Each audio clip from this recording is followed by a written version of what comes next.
So Julie asked me to talk a little bit about COVID-19 and its impact on the business, on the industry. So I thought I'd show some slides that I presented to an internal WebEx. I do an internal WebEx for Emerson folks every 2 weeks, part of the cold chain, and I presented this last Friday. What I tried to do is also add some new information that's happened over the last week to try to get a little current. So even though some of it may be dated March 20th, and in and around that date, things are happening very dynamically. So keep that in mind. So as we're scouring information to try to find out what's going on in the industry, Technomics is a research firm that had released something on the food service industry. And it's interesting because, of course, the food service industry is impacted very negatively, other than takeout. I mean, a lot of areas of, I know the U.S. and Canada, you can't even go to a restaurant. It's takeout only. And it's having obviously some impact on sales declines. And of course, individuals and employees are being laid off temporarily until things turn around. That's food service in general. Now, we'll take a look at some other impacts on what's going on with some of the workforce and some of the impact it can have on us in our industry. Convenience stores, sales from convenience stores, well, 60% of it is fuel, 40% are in-store purchases. And if you're locked down and working from home and not traveling, of course, you're not buying as much fuel. Fewer cars on the road, so obviously that's going to impact the convenience store chains as well as in-store purchases because there's less of them. And there's a forecast of somewhere from 10 down to 22%, but that was a week ago. So those numbers could be adjusted even further based on some of the news that's happening around the country and some of the hot spots that are happening as well.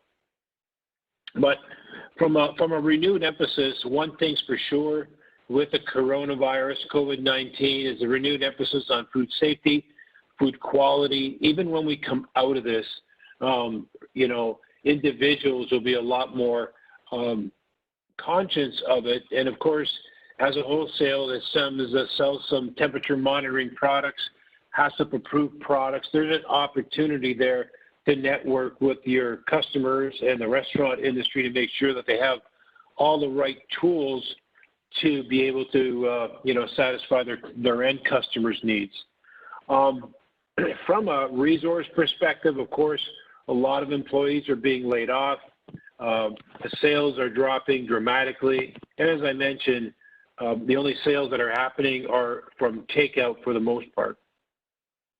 That being said, with every, obviously downturn, there's opportunities for others as businesses close in the long range.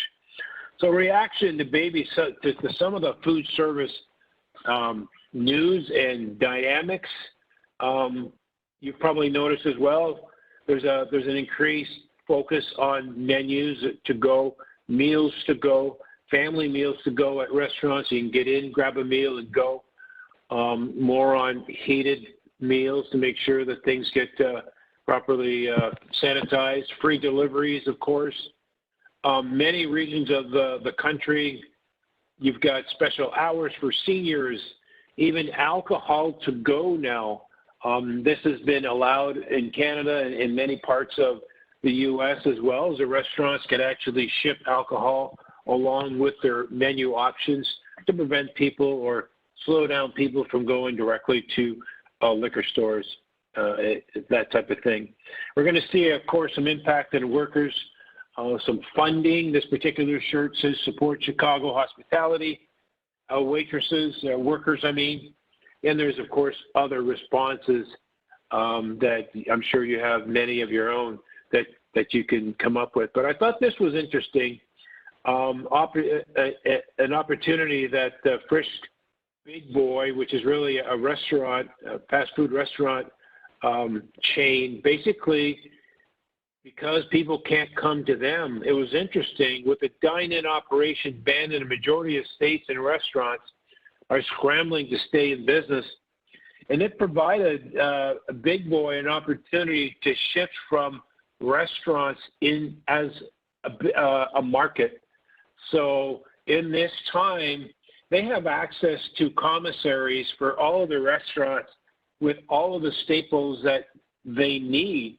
So they're ordering in those foods and selling them to customers as a mini market, if you will. So that was kind of an interesting twist on what they're trying to do to keep their employees employed and cash flow continuing. And this is just one example. Rouse Markets are working with restaurants in their city, in their areas, for them to, the restaurants, because they're not selling much, to prepackage their foods, and they can sell them as meals to go in their facilities, in their operations. So that was kind of an interesting twist on trying to move forward. Other dynamic, this is from March 16th. Now, interesting, the curve. Now, this is take a delivery from supermarkets. You've got the brown line is Walmart delivery spike just the beginning of March, of course. You've got Instacart, which are a delivery service. I'll talk a little bit more about Instacart. They spiked around the same time, and Target are seeing a dramatic increase, and they own the shipping company called Shipt, delivery service called Shipt, and they've all seen some dramatic spikes in online grocery and pickup. And I see it myself in where I live. We've gone from, you can order same day to pick it up that evening to last time we ordered last week, it was a 4-day delivery, and now it's moved out to a week and a half to 2-week delivery. So that puts stress on retailers. And Instacart, who deliver groceries to from about 25,000 stores in 5,500 U.S. cities, and then they cover about 85% of the U.S. population, see this as a huge opportunity, and they're hiring 300,000 full-service personnel shoppers in the next 3 months. Now, keep that in mind. They currently employ approximately 130,000. That's a huge jump. So they see, obviously, this as a continuing trend is delivery groceries, of course, and they're gearing up for it. But with every dynamic, there's sometimes negatives. The growth potential is amazing, but then they're threatening to strike because they're feeling that those employees are not being adequately protected by their employers. So employers have to go through great lengths, as I'm sure many of your employers have done the same, to ensure your safety in the line of work when you do have to be there and customer face. Same with Whole Foods. I mean, they're demanding, they're all going to be going out on a 1-day strike because they want their pays to double because of their frontline workers, and retailers have to try to deal with that. And they have been doing a lot of things, from sanitizing to extra breaks to installing plexiglass windows. We're hearing more and more retailers are doing that to at least give the frontline workers a bit of security. However small as that might be, they're going to great lengths to doing that. And as I mentioned, the company that's owned by Target, Shipt, they've also announced incredible hiring increases in New York, Atlanta, and many other markets, and they can service about 70% of U.S. households. So they're all over the place as well. And other retailers like Walmart are talking about 150,000 more employees. Amazon have talked about 100,000 more employees in the midst of, retailers having to deal with how to protect their own and how to deep clean and deep sanitize in their location to try to make sure everyone's safe as possible. And this is just other companies that are continuing to drive. I mentioned Walmart, 150,000, Amazon, 100,000, even Dollar Tree, 25,000 more being added. But what I thought was kind of unique is that some of these companies are looking to partner with others. So G&S Wholesale Grocery is teaming up with the U.S. Foods to address the supply and job imbalances. They're sharing workforces. Albertsons is partnering with 17 companies in the restaurant hospitality sector to hire workers displaced in that business. They need people. The restaurant industries are putting in employees on furlough, so they're working together to ensure that employees can continue to get paid in this time of uncertainty. And in Kroger is testing more pickup store locations in Cincinnati and others. So they're not the only ones. It's not just about having a pickup location. It's also having the infrastructure to support the pickup location, to have the coolers, the walk-in coolers, the walk-in freezers, to be able to stage groceries so that they can manage the volume. And that's something that as a group, we all need to understand that there is going to be an uptake in walk-in box construction in order for retailers to gear up, to increase their click and collect faster than they initially thought. This has been ramping up for probably 2 years now, year and a half. In the last year, we've seen a lot more. Almost every retailer had announced that they were adding click and collect or curbside or whatever you want to call it, but it's grocery pickup. And you keep reading about more and more locations adding that to their infrastructure. But in order to do that, they need either the reach-in coolers and freezers that they have additional, or walk-in boxes and walk-in freezers. And we've already heard grumblings of our customers trying to scramble to keep those things, A, operating, and B, how do they plan to grow? Because the other thing that's very important to understand, and you guys know it better than anybody, as you start loading and unloading and loading and unloading these things, it takes a lot of stress on the refrigeration equipment. Those doors are open a lot. You have a lot of infiltration heat that comes into that box, that coil was not designed to handle the extra load. And if it can't handle the extra load, then you have a food quality potential and food safety potential. For redundancy, refrigeration being able to keep up is absolutely key to making sure that those retailers don't get looked upon negatively because they've got food quality issues. That's a big deal. Maybe I digress there a little too early. But another example of Aldi's South and Aldi's North in Germany working with McDonald's. McDonald's has 1,500 outlets in Germany, and Aldi needs a whole whack of people to work in their stores to handle the extra flow. So again, like Albertson in the U.S., Aldi's in Germany is working with McDonald's to help their employees find employment while they can't work in the food service. You may have heard of this as well. In Chicago area, Walmart's actually in their parking lot as a drive-up coronavirus testing site. So it's amazing how our industry is moving in different directions in trying to support this issue in any way, shape possible. Closer to home. It can be closer to home because we all shop. We're all staying at home trying to practice distancing and not to spread the virus. But interesting, this is a chart I just pulled from yesterday, dated April 1st. You look at March 1st. Let me go through the colors. The black line is meat department. The yellow line is edibles minus fresh. The green line is total store with fresh perimeter, and the blue is fresh, and the red is produce department. But you can see come March 8th to the 15th, the absolute increase. And so meat, for example, went from 2.4% increase to almost 80% increase, and now it continues to climb a week later to 91% increase. Now, what does that mean from a refrigeration equipment perspective when you're loading those cases like crazy? You're loading, you're unloading. All of a sudden, you got overflow.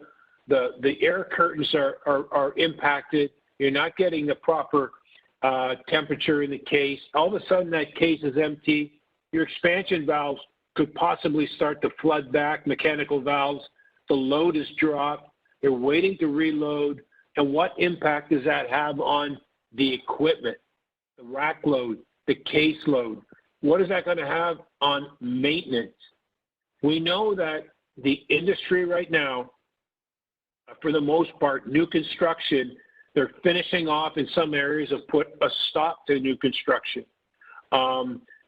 Not completely, depending on where you are in pockets of the country, some of that new construction is happening. But what we're hearing most of is remodel work has kind of put the brakes. We don't have to remodel. If our employees don't need to be, we don't need people in the store playing with our equipment because it's operating at full tilt right now.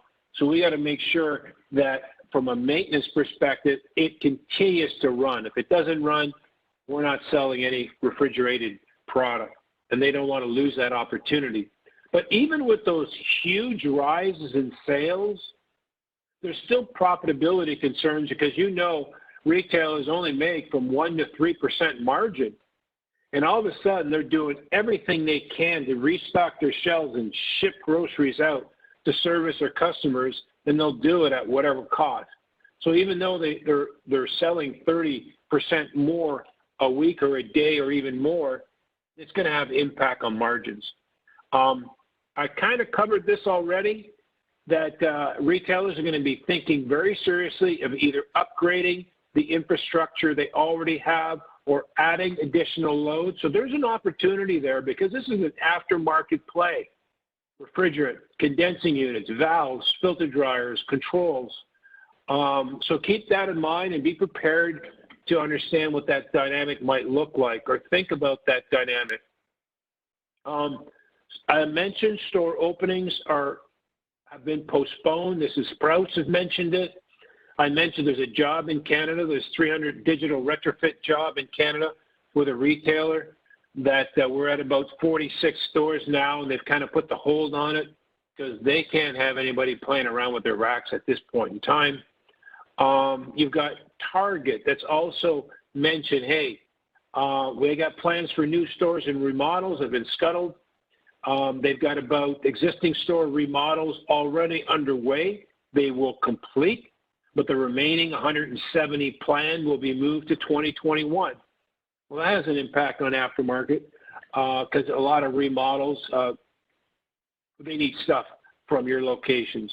In new and small format stores, they're about 20 underway. They're going to finish, and the remaining probably 16 will be pushed out to next year. So those are some of the things that's not just unique to Target, but others. And some of the notes I put in at the bottom here, supermarkets are going flat out to keep food on the shelves. I think we all know that. We appreciate that. OEMs are jumping through hoops to provide whatever end user wants.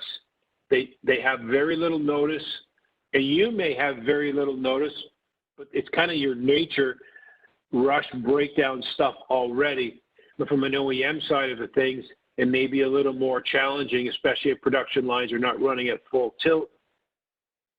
And we as suppliers as well, I know our sales organization, from the aftermarket sales organization, the OEM sales organization, the end user organization, are meeting constantly to understand what's going on with our customers, what are their needs, what do we need to prioritize in the plant to make sure that we can get it to you for your contractor or to our OEM to build a piece of equipment. So we're prepared to jump through hoops as well as the same as you live on a daily basis to jump through hoops for your contractor and your customers. So really that was the last slide that I just wanted to kind of give you an overall picture on store dynamics and try to drill it back down to what does that mean for us and equipment going forward short term. Well, thank you very much, Andre. That was, I always learn a lot listening to this, and you always put it in an interesting lens to look through. I saw Katrina Kreitz was on. Katrina, I'm going to go ahead and unmute you. I don't know if you had anything additional to add to what Andre has. I think Andre, well, I think over time this year, it'll be interesting to see how the industry as a whole comes back, timing for each one of our major segments. So yeah, great job, Andre. Appreciate that. Yep. I'm also going to go ahead and unmute Mark Walczak, Michael Kellerman, some of the people in the leadership team for the aftermarket. If you guys have if you want to add any context here or think about, plant some seeds for the wholesalers on things that they can think about doing with this information, you all are unmuted. I don't have any questions that have come in from anyone. I can go ahead once Mark and Michael and others have made their comments. I can go ahead and unmute everyone to try and get some comments from the audience. But go ahead, guys. I just think from our standpoint, anything you guys can do to help us with our forecasting part of it, we're all throwing darts at a dartboard right now, but we're having to give forecast to our plants. So anything you see coming up, we've had some people talk about, pushing orders, pulling orders, whatever it may be, doing stuff on preseason. Anything you can get to us as to, how your foot traffic is, what it looks like, what's going on at your place of business, even if it's anecdotal evidence, it really helps us on our forecasting side of it to help the plants out. And we got materials coming from all over the world, and we want to make sure that we're not too pessimistic, and we continue to have product coming in to meet the needs. And like Andre said, even though we're under a real umbrella now of some problems, there are some opportunities with some of these new walk-ins and other stuff that's out there that we should take a look at and maybe contact your guys and see if there's some way that we can, help them, your end users in that case. Yep. I would just kind of echo what Mark said. Mark Walczak and I were just on a call yesterday with one of our operations guys getting an update on the plants, and the message to us when it comes to condensing units is, their absentee rates are not too bad from employees, the line workers, and in the next probably 2 to 3 weeks, their backlog, the orders that they're working on, their backlog is not all that full about 3 to 4 weeks out from now. So if there are opportunities with any of these end users that are maybe constructing some of these walk-in coolers to support the increased demand, we certainly will have the capacity to support you from an integral horsepower standpoint, whether it's X-Line, F-Line. Digital X-Line would be certainly a great product to consider for some of these walk-in coolers that may have varied loads depending on, if they're going from full to empty in a relatively short amount of time. So something to think about. Yeah. Andre, did you have something else? Yeah, I did, because I know a lot of you have a great relationship with contractors, and it's easy for you to pick up the phone and just say, Bob, what's going on here? Is a supermarket down the street, whatever it happens to be, are there click and collect coolers keeping up with load? What are your thoughts there? And if the answer is no, maybe we can start planting the seed. Is there a strategy maybe to help them in this temporary time to handle the high volume, the high increase of load that's coming in from the doors being open, to maybe add an extra smaller redundancy unit and condensing unit and unit cooler, and have a package ready to go to make it super simple for them to present this as an option? I'm just kind of throwing it out there because there are definitely going to be some overloaded type of boxes out there, and there's a way to be a little proactive in the good relationship that you have and trying to find that information and provide that service for them, or at least plant the seed. That's a great idea. It's a great idea, Andre. Hey, Julie, Michael Kellerman here. Just adding to Mark's comments and yours. I also want to say, one, we appreciate everybody's time to be on these WebExes, and we appreciate Julie, Andre, and others that have helped out putting the materials together. But we really appreciate our wholesalers, our customers here dialing in, and where you've got some extra time. I think everybody, we are searching, how do we continue to be effective? And so I would also add, I would encourage you and others in the organization, if you're available, not only for these webcasts, but it helps us prepare for the recovery, so that hopefully we get through this and life gets back to normal. We're farther ahead on that recovery as well as the immediate situation that Mark had talked about.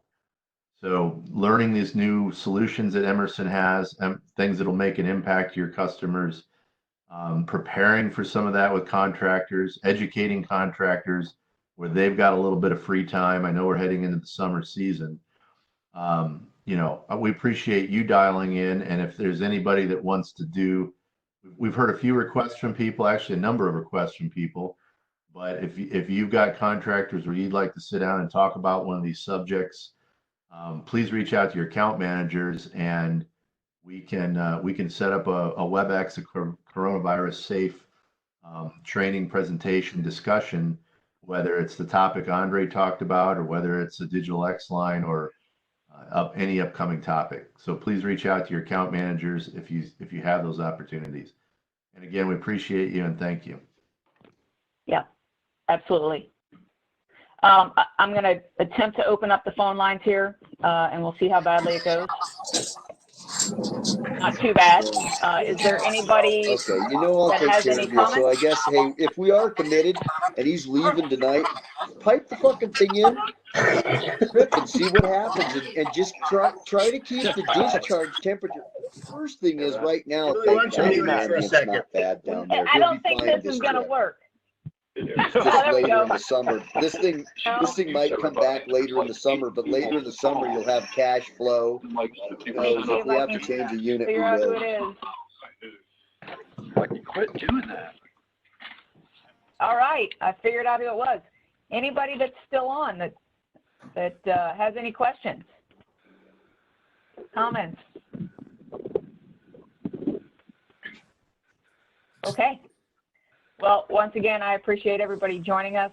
Tomorrow from the training class will be over, I believe it was compressor failures. And then tomorrow on this call, we'll be talking about two-stage upgrades from the air conditioning side of the business. So that is one area where I think if you all look at your expedites, the products that you're expediting, I would bet that you are expediting a tremendous number of ZPS compressors. It may be an opportunity for you that's out there. So please join us tomorrow. And thanks, everybody. Be safe and have a great day. Have a great day. Great. Thank you. Thanks, Julie.